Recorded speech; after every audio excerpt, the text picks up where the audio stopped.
जयप्रकाश जी की जयंती है।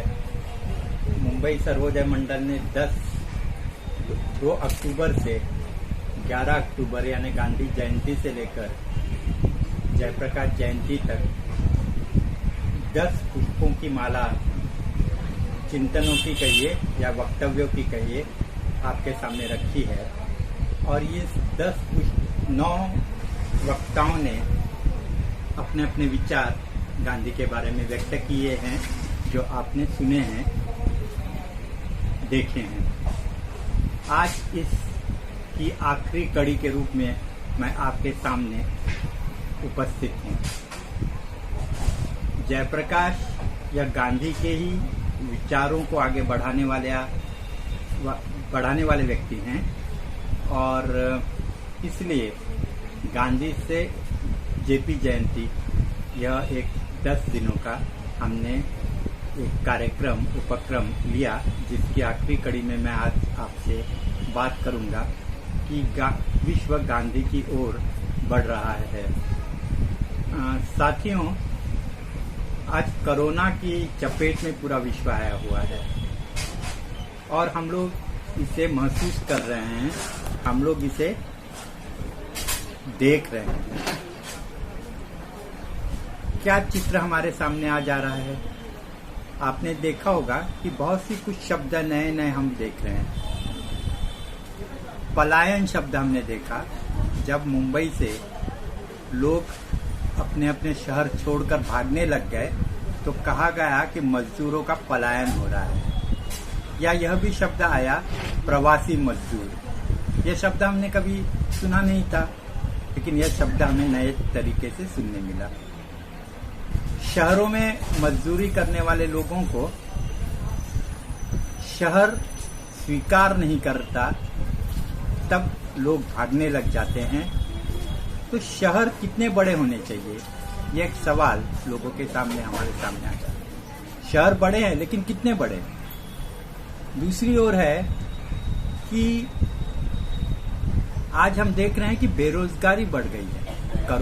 बेरोजगारी पहले भी थी, लेकिन अभी कोरोना के कारण तो जिनके पास रोजगार था वह लोगों के भी रोजगार चले गए हैं और लोग चिंतित हैं। केवल मजदूरी करने वालों के हाल है ऐसे नहीं है। बड़े बड़े कंपनियों में मार्केटिंग करने वाले जो हैं युवा हैं, अभी MBA करके निकले, इंजीनियरिंग करके निकले, ऐसे युवा घर में बैठ गए हैं। तो रोजगार का एक बड़ा सवाल आज इस कोरोना की स्थिति में हमारे सामने आ गया है। दूसरी बात हमने देखी कि प्रदूषण का प्रमाण खूब कम हो गया। आपने देखा होगा कि यमुना नदी जो दिल्ली में बहती है, ये बिल्कुल पारदर्शक पानी उसका हो गया है, जो कि नाला था। हमारे मुंबई में हमने देखा गणपति उत्सव में चौपाटी एकदम साफ थी, जबकि चौपाटी में समुन्दर में का कचरा भी समुन्दर लहरों से फेंक देता है, उससे भी होता है और लोग फेंकते हैं कचरा उससे। एकदम साफ सुथरी चौपाटी थी। तो हमने देखा कि अगर हम लोगों की आवागमन कम हो जाएगा तो प्रदूषण भी कम हो जाता है। यह भी हमने इस कोरोना में हमें दिखाई दिया। एक और शब्द हमारे इसमें आया, इम्यूनिटी। आजकल सबसे बड़ा शब्द हो गया इम्यूनिटी। इम्यूनिटी माने हमारी प्रतिकार शक्ति शरीर की, और इसके लिए लगातार टीवी पर कहिए, सोशल मीडिया पर कहिए, हर व्यक्ति कह रहा है कि आपकी इम्यूनिटी, आपकी प्रतिकार शक्ति बनाए रखिए, क्योंकि आपको अगर कोरोना से लड़ना हो तो आपके खान पान में ऐसी चीजें होनी चाहिए जिससे आपका पोषण हो। दूसरा एक आया कि हमारे सामने ये पूरी परिस्थितियों में से कुछ सवाल उपस्थित हो गए विश्व के सामने। यह हो गए कि क्या उद्योगों से रोजगार मिलेगा, निवेश होगा पैसों का, पूंजी का बड़े बड़े उद्योगों में, इससे रोजगार बढ़ेगा? यह सवाल विश्व के सामने है, हमारे आम लोगों के सामने है। अब देखिए, आर्टिफिशियल इंटेलिजेंसी शब्द आ गया, माने कृत्रिम बुद्धिमत्ता। कहा क्या जा रहा है? आपने सुना होगा कि अब ड्राइवर के बिना गाड़ियां चलेगी। इसका मतलब क्या है? इसका मतलब ये है कि मशीन जो है, यह मशीन सब कुछ करेगी, आदमी की जरूरत ही नहीं है। इसका मतलब ये है कि कारखाने बड़े बड़े होंगे लेकिन उसमें आदमी कम होंगे। कारखानों में बहुत बड़ा उत्पादन होगा लेकिन उस उत्पादन के कारण उत्पादन बढ़ा, इसका मतलब ये नहीं है कि रोजगारी बढ़ेगी उससे लोगों की। तो यह स्थिति पूरा विश्व देख रहा है, हम भारतीय लोग भी इसको देख रहे हैं। तो सवाल ये है हमारे सामने आ गया इससे कि क्या उद्योगों से रोजगार नहीं बढ़ेगा, लोगों के हाथों को काम नहीं मिलेगा, तो फिर किससे मिलेगा? तब हमारा ध्यान जाता है कि कृषि एकमात्र ऐसा क्षेत्र है जहां रोजगार की बहुत बड़ा संधि, जिसको कहेंगे मराठी में, या बहुत बड़ी है वहां। तो लोगों को रोजगार कृषि से मिलेगा, इसलिए कृषि और कृषि उत्पादन से संबंधित उद्योगों के आधार पर ही देश की अर्थव्यवस्था चल सकती है, हाथों को काम मिल सकता है। यह हम मान रहे हैं, हमने माना है। दूसरी एक बात आई, घरों में हम क्या कर रहे हैं आज घरों में पुरुष और स्त्रियां तो काम करती हैं घर की, लेकिन अब पुरुष भी घरों में काम करने, क्योंकि कोरोना के डर से हमारे घर में नौकर नहीं है, नौकरों को छुट्टी दे दी गई है, तो हर काम घर के लोग कर रहे हैं।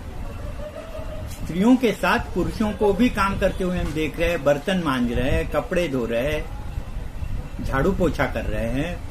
तो हमें पता चल रहा है कि महिलाओं को कितने काम करने पड़ते हैं, ये पुरुषार्थ अपने आप पुरुषों को समझ में आ रहा है, और पुरुषों को भी स्त्रियों के साथ साथ काम करना पड़ रहा है।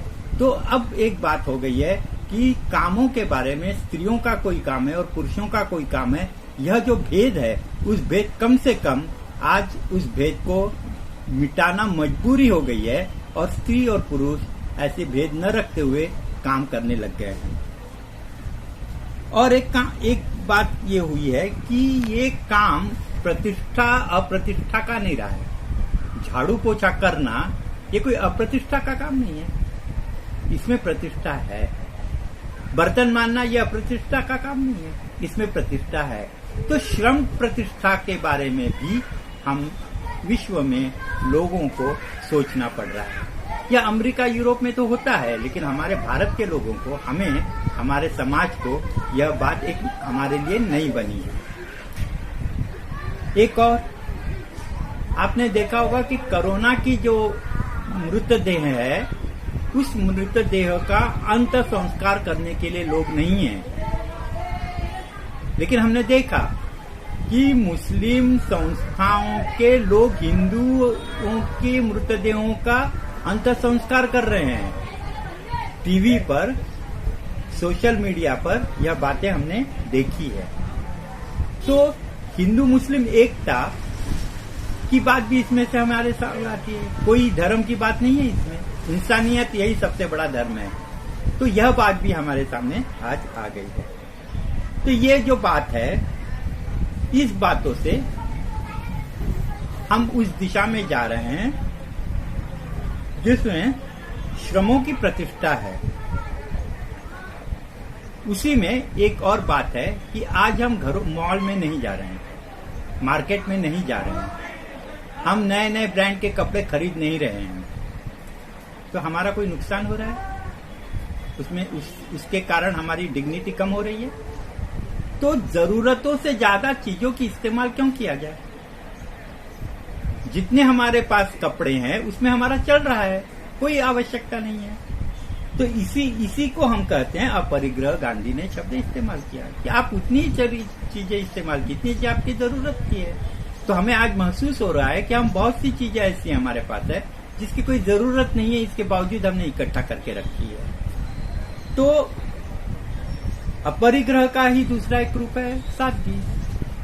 तो दो तीन बातें हमारे हैं कि हमने सादगी सीखी है, हमने श्रम प्रतिष्ठा अनुभव की है, हमने अपरिग्रह की बात की है, और एक तरीके से इन तीनों बातों को अगर मिला दे तो हम एक शब्द इसके लिए इस्तेमाल कर सकते हैं कि हमने स्वेच्छा से स्वेच्छा से एक तरीके से गरीबी को अपना लिया है। यह शब्द मेरा नहीं है, यह महात्मा गांधी का शब्द है। स्वेच्छा से स्वीकारी हुई गरीबी, गांधी ने स्वेच्छा से स्वीकारी हुई गरीबी थी। तो इसलिए सादगी गांधी, श्रम प्रतिष्ठा गांधी, अपरिग्रह गांधी, स्वेच्छा से स्वीकारी हुई गरीबी भी गांधी। और इसलिए मैं यह कर रहा हूं कि आज विश्व गांधी की ओर लौट रहा है। गांधी का नाम नहीं ले रहा है, किसी ने गांधी की आत्मकथा भी पढ़ी नहीं होगी, लेकिन विश्व गांधी की ओर बढ़ रहा है, कदम बढ़ा रहा है। गांधी की ओर माने उन विचारों के बारे में गांधी ने जिस सभ्यता पर क्वेश्चन मार्क उपस्थित किया। गांधी ने 1909 में हिंद स्वराज लिखा और उन्होंने औद्योगिक संस्कृति, औद्योगिक सभ्यता पर क्वेश्चन मार्क किया और उन्होंने कहा कि हमारी जो सभ्यता होगी वह श्रम आधारित होगी, हमारी जो सभ्यता होगी वह सादगी वाली होगी। और इसीलिए उन्होंने आखिर में कहा कि मैं बैरिस्टर नहीं हूँ, वो कहते थे मैं हूँ एक बुनकर हूँ और मैं एक किसान हूँ।